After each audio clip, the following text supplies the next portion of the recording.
मोनिका निर्मळ, वय 30 वर्ष. हिचं लग्न झालेलं होतं, पण ती नवऱ्यापासून वेगळी राहत होती. ती तिच्या आईसोबत जालना येथे राहायची आणि मोनिका ही छत्रपती संभाजीनगर येथे महापालिकेच्या रुग्णालयात नर्स म्हणून ती कामाला होती. ती रोज जालना ते संभाजीनगर असे ये जा करीत होती. ती तिची गाडी संभाजीनगर रेल्वे स्टेशनला पार्किंगमध्ये ठेवायची आणि तिथून आपली गाडी घेऊन ती रुग्णालयात जात असे. यामध्येच इरफान शेख नावाचा मुलगा पार्किंगमध्ये कामाला होता. यातून त्यांच्यामध्ये ओळख निर्माण झाली. ओळखीतून त्यांचा संवाद होऊ लागला आणि संवादामधून ते एकमेकांच्या प्रेमात पडले. दिवस होता 6 फेब्रुवारीचा.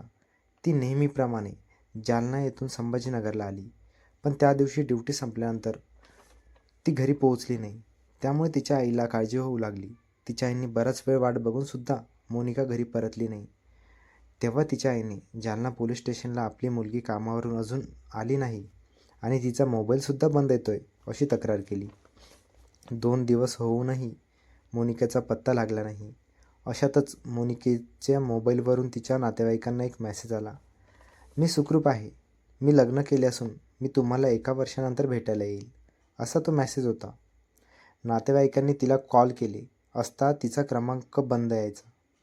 यामुळे पोलिसांना त्यांनी याबद्दल कल्पना दिली आणि पोलिसांना मोनिकेच्या आईने इरफान शेख नावाच्या व्यक्तीवर संशय असल्याचं सांगितलं आणि मोनिकेच्या सासरच्या लोकांवरही संशय व्यक्त केला.